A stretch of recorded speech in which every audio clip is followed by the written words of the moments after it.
Bom dia, família IBF. Meu nome é Raquel. Eu faço parte da Escola Bíblica Dominical. E antes da gente começar, eu vou estar falando sobre a lição 5. E antes da gente começar, eu vou fazer uma oração.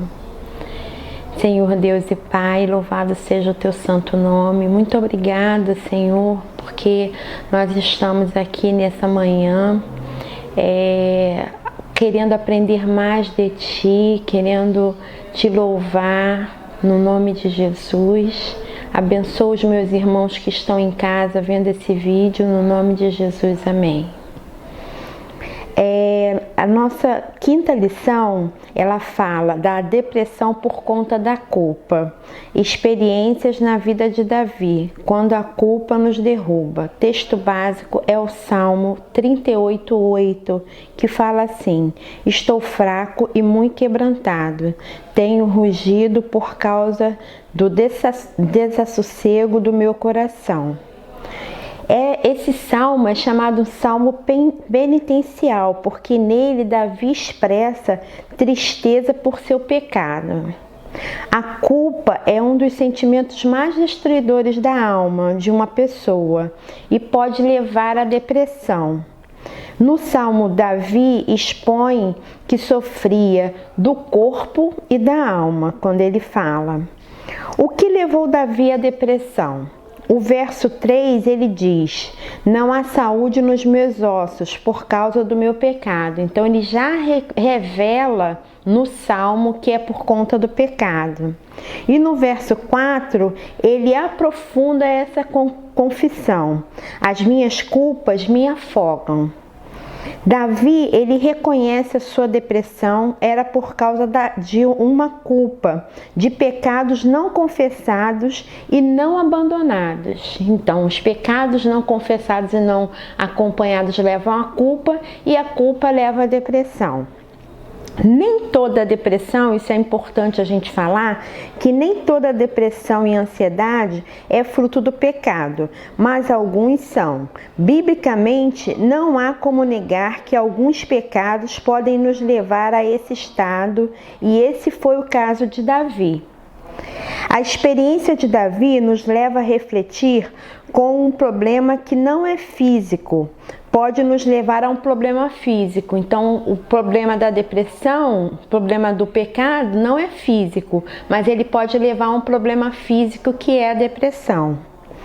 Depressão versus pecado. Davi passou por adultérios, por iras, polarizações, gritarias, blasfêmias, assassinatos, mentiras, traição. Quando isso enche a vida do cristão ou do não cristão, tem poder destruidor sobre o indivíduo e a família. O Tiago 1, do verso 13 ao verso 15 diz: quando alguém for tentado, jamais deverá dizer: estou sendo tentado por Deus, pois Deus não pode ser tentado pelo mal, e a ninguém tenta. Cada um, porém, é tentado por própria cobiça, sendo por esta arrastado e seduzido. Então a cobiça, tendo engravidado, dá à luz o pecado, e o pecado, após ter-se consumado, gera morte. O pecado é um grande problema do ser humano. Foi o que nos separou lá no início do nosso relacionamento com Deus. É o pecado, é o que nos separa de Deus, é o pecado. Na sociedade atual, o pecado deixou de ser uma ameaça para ser uma fonte enganosa de prazer e realização. Então, muitas coisas são colocadas na nossa sociedade como sendo normal e não é um pecado. Nossa alma pode ficar cauterizada diante de um pecado, caso estejamos cometendo. Então tem muitas coisas, às vezes pequenas mentiras, situações que a gente se nega de fazer, né, que a gente pode fazer, que a gente nega fazer, nos leva a pecados que a gente acha que é normal, mas não é. Às vezes um irmão na igreja que a gente não tá muito bem com esse irmão, ou houve alguma discussão, alguma contenda, alguma diferença de pensamento, e a gente não chega para esse irmão e não pede perdão e não se reconcilia, isso é um pecado. Nossa alma, como eu falei, pode ficar cauterizada por causa disso, porque a gente não se apercebe desse pequeno pecado, desse pecado que a gente está cometendo. Como deve evitar essa depressão? No Salmo 32:1, do 1 ao 5, Davi escreve um texto maravilhoso para essa questão, especialmente no verso 5. Então eu vou estar lendo para os irmãos. Bem-aventurado aquele cuja transgressão é perdoada e cujo pecado é coberto. Bem-aventurado o homem a quem o Senhor não imputa maldade e em cujo espírito não há engano. Enquanto eu me calei, envelheceram os meus ossos pelo meu bramido em todo o dia. Porque ele de dia e de noite a tua mão pesava sobre mim, o meu humor se tornou em sequidão e estio. Aí o verso 5 é o que fala mais sobre isso. Confessei-te o meu pecado e a minha maldade não me encobri. Dizia eu, confessarei ao Senhor as minhas transgressões e tu perdoaste a maldade do meu pecado. Aprendemos que a confissão do erro, o reconhecimento da falha, o entendimento dos prejuízos e o desejo de abandonar as práticas erradas são providências mais pertinentes para evitarmos a culpa e, consequentemente, a ansiedade e a depressão que dela podem surgir. Nenhum de nós está impedido de pecar, né?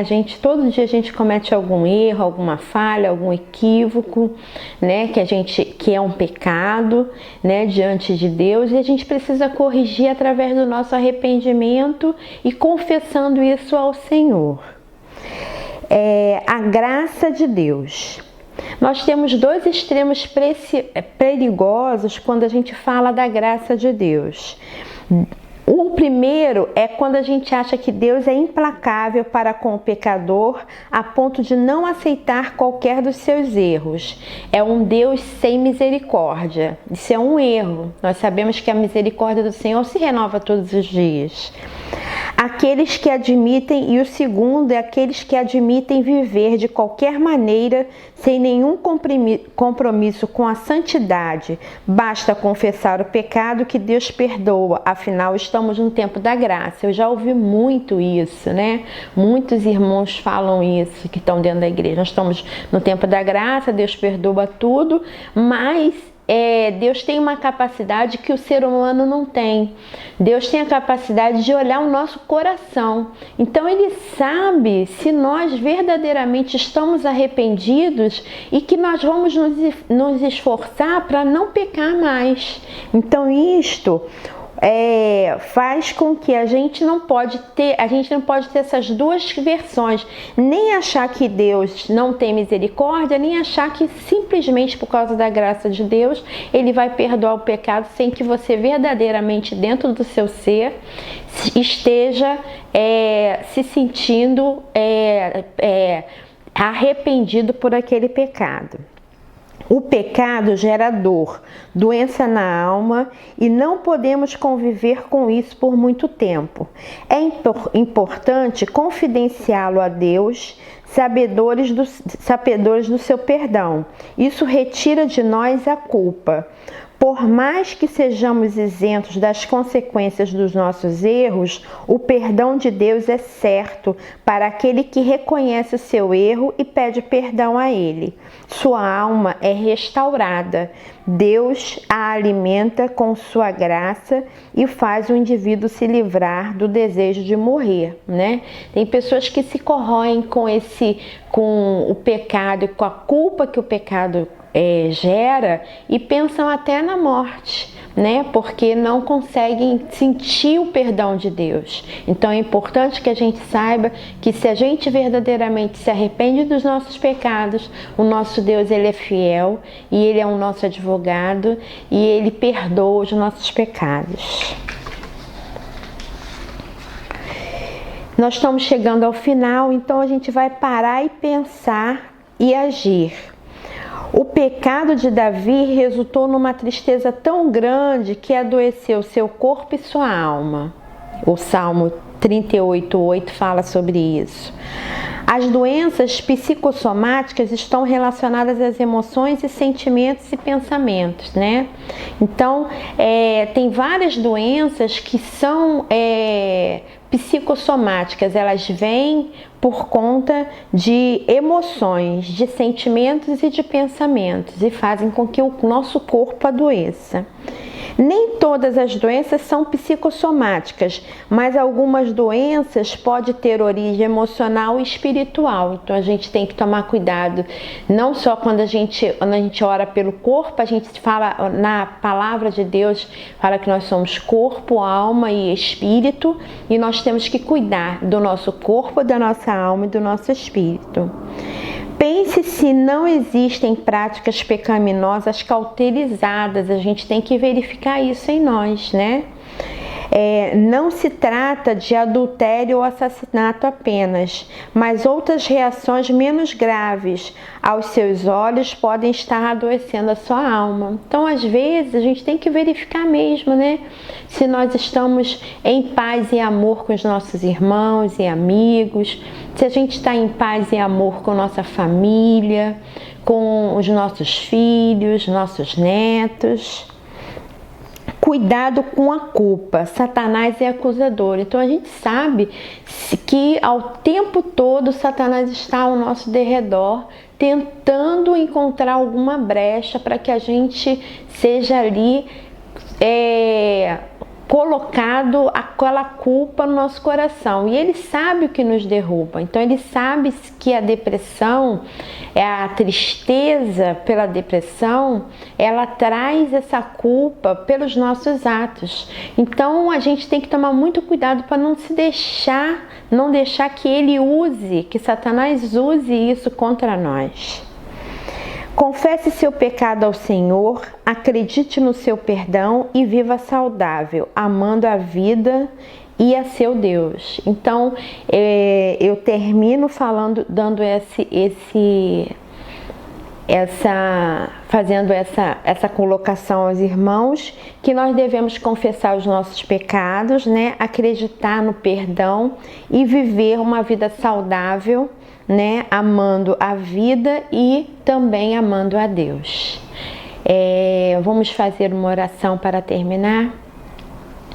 Senhor Deus, que essa palavra que foi dita, esse estudo que foi feito, entre no coração de cada um de nós, que nós possamos verificar aquilo que nos falta, se nós estamos pecando em alguma área da nossa vida e que nós possamos estar confessando esse pecado, estar ficando livre da condenação de Deus.